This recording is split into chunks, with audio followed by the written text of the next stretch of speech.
Once upon a time, there lived a man called Odita. He was a hunter. Odita was married with 3 children.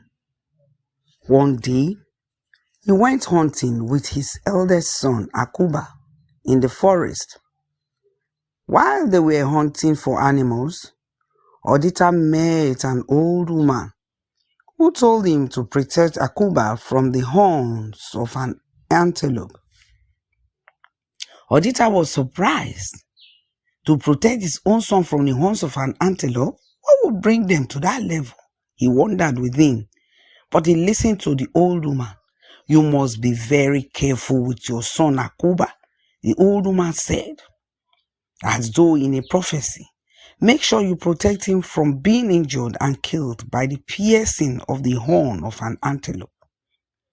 Odita thanked the old woman very much and they continued on their journey. But from that day onward, Odita made sure that he never took Akuba to the forest again for hunting. As the years rolled by, Odita always came back home with big animals he had hunted in the forest, and his family would roast, skin and butcher the animals for sales and for food. They made a lot of money through that and lived well off it. That and all the things he hunted was enough for him to live a good life with his family. He built a nice and portable house where they all lived. But he made sure to continue protecting Akuba from going to the forest when he was going out hunting or allowing him to go on his own anywhere close to a cluster of bushes. Odita's children had now grown up and were in their late teens.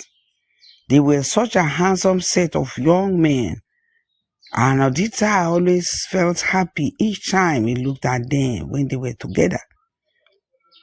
And he still maintained and made sure not to take Akuba to the forest to avoid the attack of an antelope according to what the old woman had told him. And always he protected Akuba from harm. Akuba was almost always staying indoors because his father felt he would come to no harm when he was within the house. And thus, Akuba lived within. While others went out, Akuba would always be told to stay home, and he was not happy about it.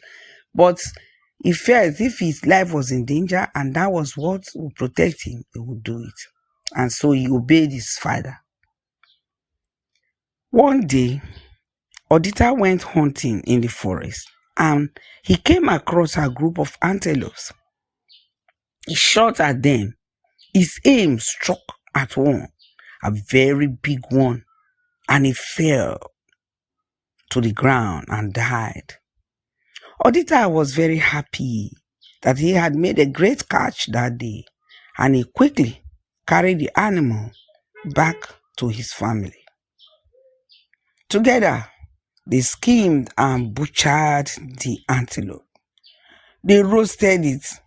Odita's wife sold some of the meat, and Odita carried the animal's head with its long horns and meat to keep in the kitchen at the fireplace.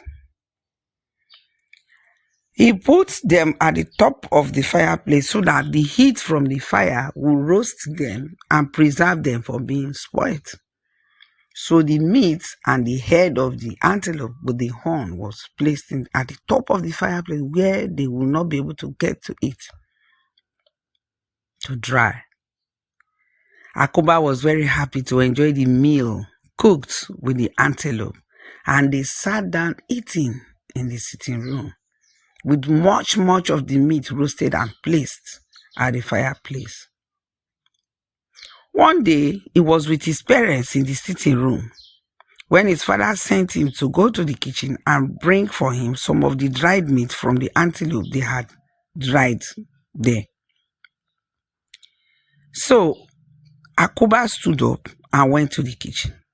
He tried to take the meat, but it was far from where he stood, and so he picked a bench and stood on top of the bench. and stretched his hand out to collect the meat. As he was searching for the big one to take to bring to his father, who wanted to give it to a neighbor, because that was what he always did. He always tried to share to the neighbors each time he made a big catch. So Akuba was searching for the one that would be okay for his father to give to the neighbor. But the head of the antelope was getting on its way, and so he pushed it aside. And it was a big head of antelope. As he pushed it, the force of the push was so much that the head of the antelope came falling off the fireplace, and the horn pierced Akuba's forehead. And Akuba landed on the floor with a great shout. His parents came running into the room in fear and in fright. As they entered the room, they saw Akuba on the ground with the horn of the antelope pierced through his forehead. His father shouted. Ah, it's a war. I've killed my son. Auditors shouted as they tried to remove the horn from his forehead. Oh Lord, what is this? I have tried to protect my son from the antelopes in the forest, and now the same antelope came into my house to kill my son. Akuba, he shouted. Let us remove it. He tried to pull the horns from Akuba's head, but it had gone deep and came out at the other side of Akuba's head. It was too much. Despite all their efforts to help him, Akuba died within a short time. And his father was in pain, and there was cry and much shout all over the place. Oh, what is this? All the protection all these years. I finally took my hand and brought walking my son, the antelope horn, home. Oh, he kept on shouting, or Dita kept on shouting and crying. That's the end of the story. Please subscribe, like, and share the videos.